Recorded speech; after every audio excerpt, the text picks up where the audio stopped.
I'm in Colorado, and I was thinking about shooting a video for you guys today, and then I knew I had to because check out the rainbow. Seriously? I mean, yeah, that's happening right now. It's so solid. Like, you can even see how it goes down to the landscape right there. It's just incredible. I love it.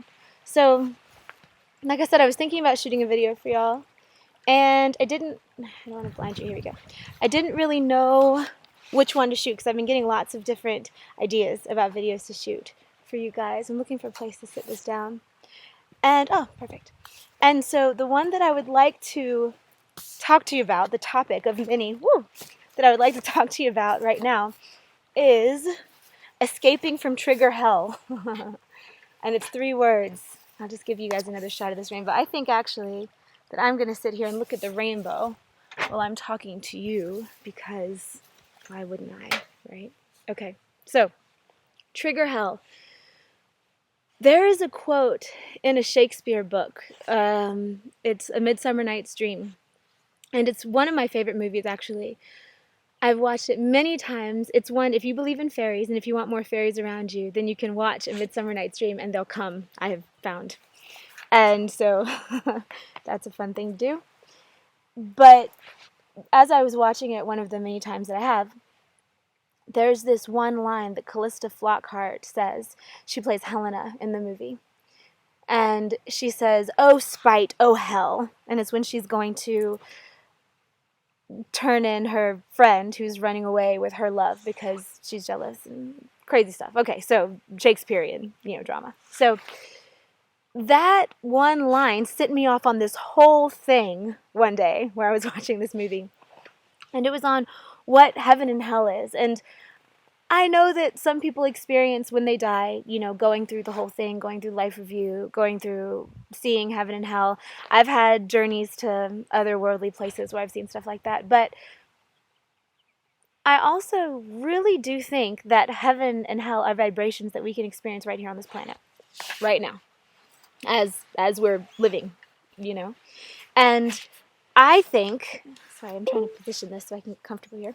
I think that they're vibrations, and I think that heaven is the ultimate giving of awesomeness, right? The unconditional love,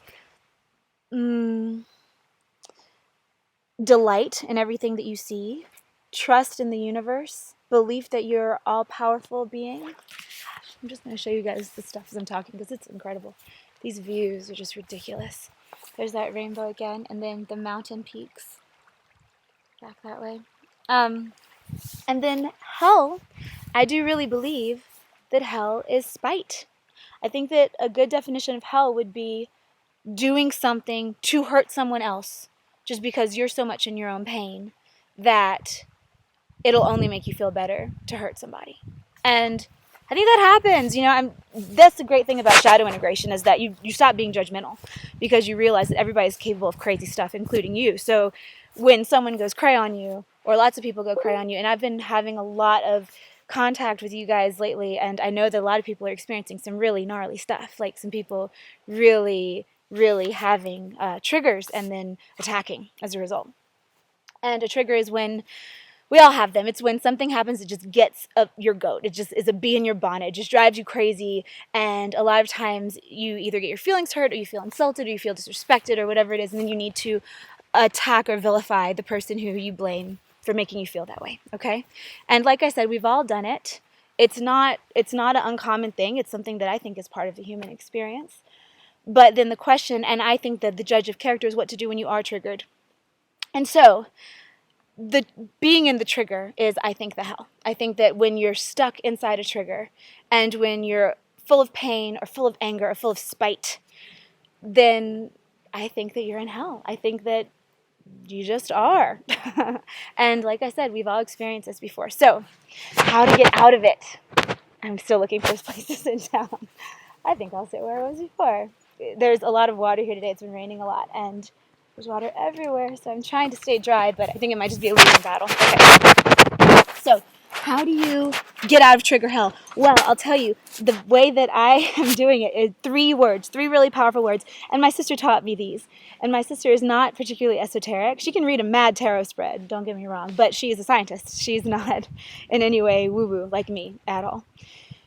And she's much more comfortable with the shadow side of things. I've told her as I've been doing this integration, all of the stuff I've been going through, and she always kind of looks at me like, well, everybody has all of it, and so I really don't know what you mean getting all freaked out because, you're experiencing these sides of reality.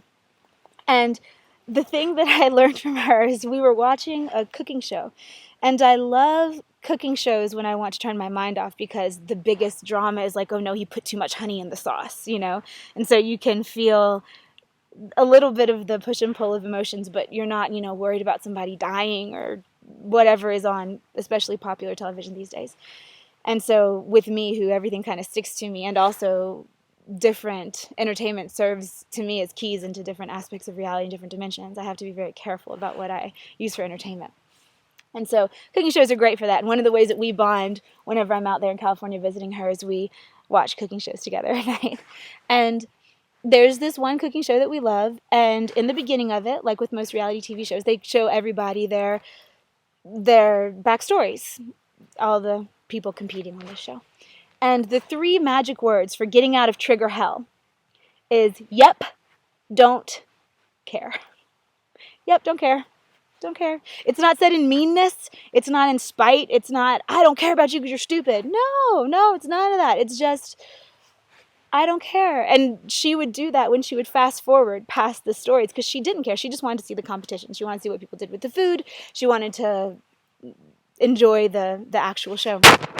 And it was really fantastic because it taught me so much because I know her and I know she wasn't trying to be mean, and I know she wasn't disrespecting the people by not looking at their backstory. I knew that she wasn't saying they didn't matter because she didn't care about their backstory. She just didn't care. And so she just went on. And so for me, for instance, triggers for me, people don't usually trigger me and making me feel like disrespected or like I deserve more from them or whatever, because I know everyone's going through their own thing. When I get triggered, it's in response to other people's triggers, and mine is usually confusion and pain and what is going on? How did I just trigger you so bad, and what happened? And then I get in my whirl of, how could you think this about me? Obviously those aren't my intentions. And then my hell is in going over what I could have done to trigger this person, and then realizing, especially when someone gets super triggered and they actually just make stuff up, like they really remember things happening that actually did not happen, which happens.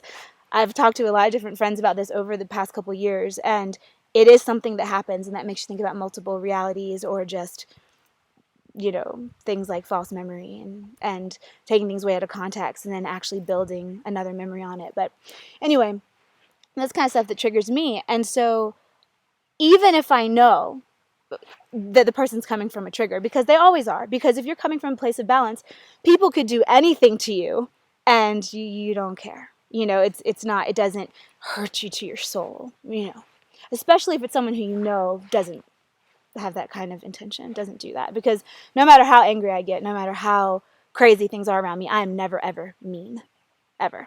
I can be very honest and I can be very, clear, but I never do anything to hurt somebody ever. So if anyone ever thinks that I'm doing that, then I don't take it personally. It's not that I ever think that, oh no, maybe I'm a bad person. No, I know that wasn't my intention. But what hurts me is the force of the emotion behind the attack, right? But if someone does the craziest stuff to you, the rainbow's almost gone, does the craziest stuff to you and you go, yep, don't care. It's not that I don't love you. It's not that I don't think that you're a valid person and that your experiences are valid, and it's not even that I don't want to smooth things over with you if I can and tell you that wasn't my intention, but I just don't care that you're going crazy right now, and I will wait until you loose it again before I have another interaction. And those of us doing that with any trigger, so say your trigger is at work and your boss does something silly, or you are in the shopping line and someone goes through the 10 item line with 35 items, or whatever it is for you. All of you in LA, road rage. Whoa. Road rage is definitely, it's an epidemic in LA. The way I healed my road rage in LA after I literally snarled at someone one day, which I have talked about in another video before, but I literally viscerally snarled and I realized something's wrong. I'm not a snarler. This is not good. Can't be good for my body. Don't want to give myself some crazy illness by running these amounts of stress through me. So I made a rule that every time I had road rage, I had to make a nonsensical sound afterward. So I would, cuss somebody because I was really mad because they would do something really rude, like cut me off in a really dangerous way that could have caused a wreck on a really fast interstate at rush hour, And so I'd say a lot of things before I cured the road rage. And then afterward, I'd be like, "Mrar" or something, just make it ridiculous, because then if you followed up with a nonsensical sound, then you know how silly you're being. And when it comes down to it, seriously though, it's not about what's going on around you. When it comes down to it, it's just what's going on within you and what you're fostering as far as what you're bringing here to this reality, and what you're fostering as far as what you're allowing to live inside your body vibrationally. And if you allow pestilence inside of you, if you bring pestilence from your mouth, and if you send pestilence from your fingers, then you are a creature of pestilence. And that's just not hot. Nobody wants to be that. So, yep, don't care. If anything goes crazy and if anything feels yucky, and you just, don't care, and just walk away. And it doesn't, like I said, it doesn't mean that you're dissing anybody. You're just, meh, okay, fine, done. And it cures you. It gets you out of hell. It gets you out of trigger hell. So, and I'm kind of scattered. I just drove all night and slept a little bit today. What are these beautiful mountains? And here's Alithia playing. She finally has ventured outside on the woodpile, my little panther kitty. And yeah, I've got some new stuff coming up. There are a bunch of classes. I've got so many that I want to offer, so I'm just going to start kind of putting them up and sending them out. I've got some retreats that are in the works. Some of them are going to be really amazing. I'm very excited. One or two of them are just so epic that I can't even tell you until I tell you. And I'm learning tarot myself, and so I'm going to have a class online about learning tarot together. So we're going to go through card by card over possibly a very long period of time. This one's not going to be scheduled out. It's going to be maybe something like a card a week, and you can sign up whenever you want, and then you'll be in the group and we'll all just do it together. So there's a lot of cool stuff that's coming up. Some teen classes about the Divine Feminine, some dorm classes about rocking the goddess in college, Divine Feminine Sacred Sexuality class.